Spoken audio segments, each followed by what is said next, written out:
Welcome to the spine-chilling tale of Isabella, the haunted doll. Prepare for an unforgettable journey into the supernatural. The storm rolled in like a living thing, devouring the stars and drowning the village of Ravenwood in darkness.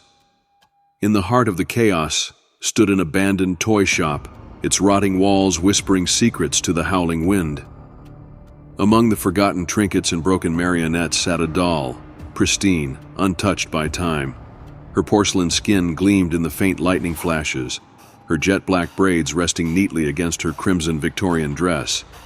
But it was her eyes, deep blue and unnervingly alive, that seemed to follow the storm, as if she were waiting for something, or someone. And that night, she finally found them. In the quiet village of Ravenwood, nestled between misty hills, stood an old toy shop that had long since been abandoned. Its windows were cracked, its wooden sign swinging eerily in the wind. The shopkeeper, a man named Elias, vanished without a trace 20 years ago, leaving behind his wares, including an unusual doll that sat on the counter. The doll, named Isabella, had porcelain skin so pale it seemed to glow in the moonlight. Her deep blue eyes were unnervingly lifelike, framed by long lashes. She had jet-black hair tied into two neat braids that hung over her shoulders, and her crimson Victorian dress, edged with black lace, gave her an unsettling air of authority. One stormy night, a young couple, Sarah and Michael, stumbled upon the shop while seeking shelter from the rain. As they entered, the creaking door seemed to wail in protest. The air was thick with dust, and the scent of decayed wood hung heavy. Sarah's eyes were drawn immediately to Isabella. Despite the layers of grime coating everything else, the doll appeared immaculate. "How is this still so perfect?" Sarah murmured, brushing her fingers against the doll's dress. Michael frowned. "Let's not waste time here. This place gives me the creeps." Ignoring him, Sarah picked up Isabella. She didn't know why, but she felt compelled to take the doll home. That night, the shop's wooden sign finally broke free, crashing to the ground as the storm raged on. Back home, Sarah placed Isabella on the mantelpiece in the living room. That night, strange things began to happen. The clock hands spun wildly, and whispers echoed through the halls, too faint to decipher, but chilling enough to raise goosebumps. The next morning, Michael found the doll sitting on the kitchen table, though neither he nor Sarah had moved her. Her glassy eyes seemed to follow him as he moved about the room. "Sarah, this doll is creepy. Can we get rid of it?" he asked. Sarah scowled. "She's just a doll, Michael. Stop being paranoid." But as the days passed, the whispers grew louder. Sarah became increasingly attached to Isabella, speaking to her as if she were alive.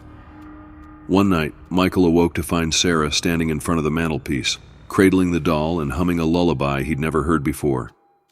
Desperate for answers, Michael visited the town historian, an elderly woman named Margaret. Her face turned ashen when he described the doll. "That's Isabella," she whispered. "Elias crafted her for his daughter, who died tragically.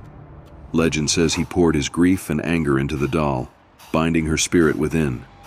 After Elias disappeared, anyone who took Isabella met a gruesome fate."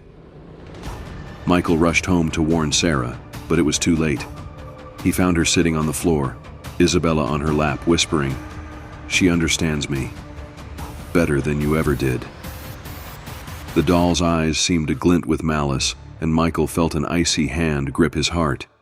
He snatched the doll and threw it into the fireplace. Flames roared higher than seemed possible, and a scream, shrill and otherworldly, pierced the air. But when the fire died down, Isabella was untouched. If you're enjoying this story, hit that like button and subscribe for more horror content. That night, Michael awoke to the sound of heavy footsteps in the hallway. He found Sarah standing in the doorway, holding Isabella. Her face was blank, her eyes devoid of life. "She's part of the family now," Sarah said, her voice hollow. "You should leave." Before Michael could respond, an invisible force flung him against the wall. He blacked out, awakening to find the house eerily quiet. He called out for Sarah, but only Isabella sat in the living room, her dress spotless despite the chaos around her. The whispers returned, louder this time, and the walls seemed to close in. Michael ran out of the house, never looking back. The house in Ravenwood remained abandoned, but locals swore they could hear laughter and whispers at night. Isabella now sat by the front window, her lifelike eyes watching, waiting, inviting the next unfortunate soul. Years passed, and the house in Ravenwood crumbled into ruin, its walls overtaken by vines and decay.